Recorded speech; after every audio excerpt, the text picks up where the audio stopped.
Tahniah, Black. Tinggi juga markahku. Hari ini kita akan ada seorang pelajar baru. Okey, silakan masuk.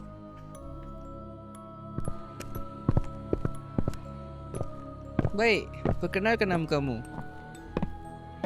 Hai, saya Selos. Katakan korang terjumpa organ manusia yang expired 2 minggu kat tepi tong sampah. Bahagian mana yang korang rasa paling selamat dimakan tanpa buat perut korang meletup? Saya. Mati cikgu.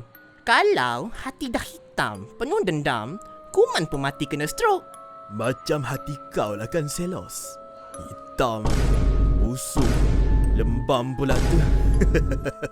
Black, kenapa kamu mesti busuk hati? Tak salah pun Celos nak cuba. Ush.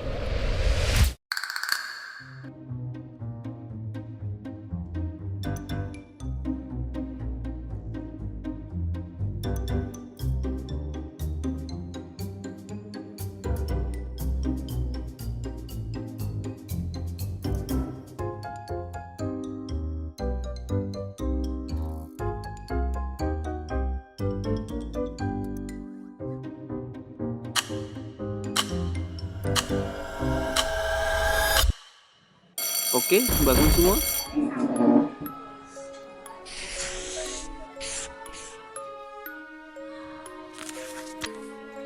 Tahniah, Celos.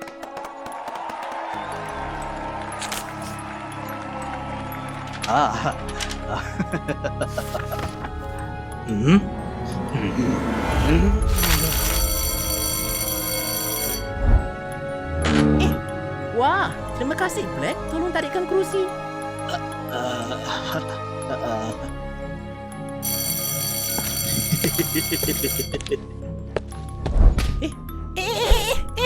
Terima kasih.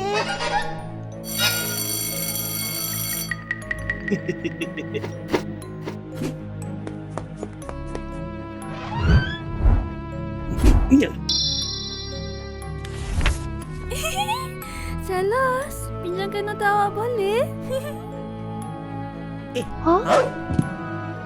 Terima kasih.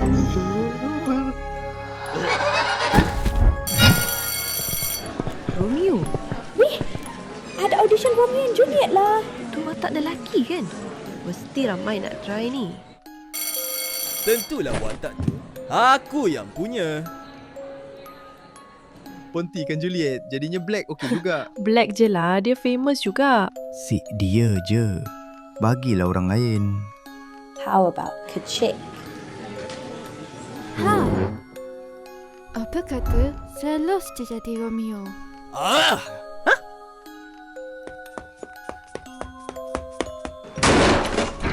Kau rampas semuanya.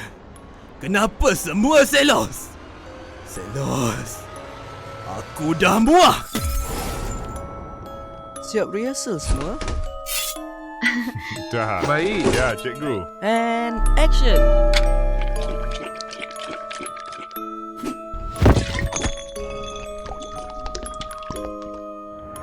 Oh, Juliet.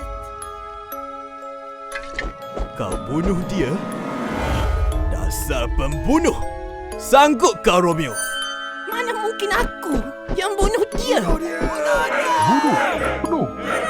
dia.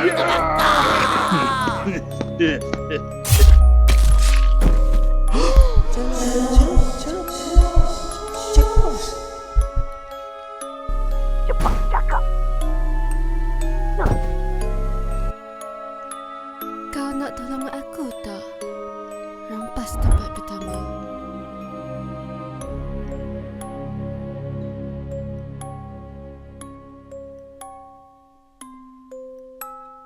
Akhirnya, pelaku kes pembunuhan pelajar di SMK Hantu Galah terungkap. Suspek dipercayai pelajar bernama Black.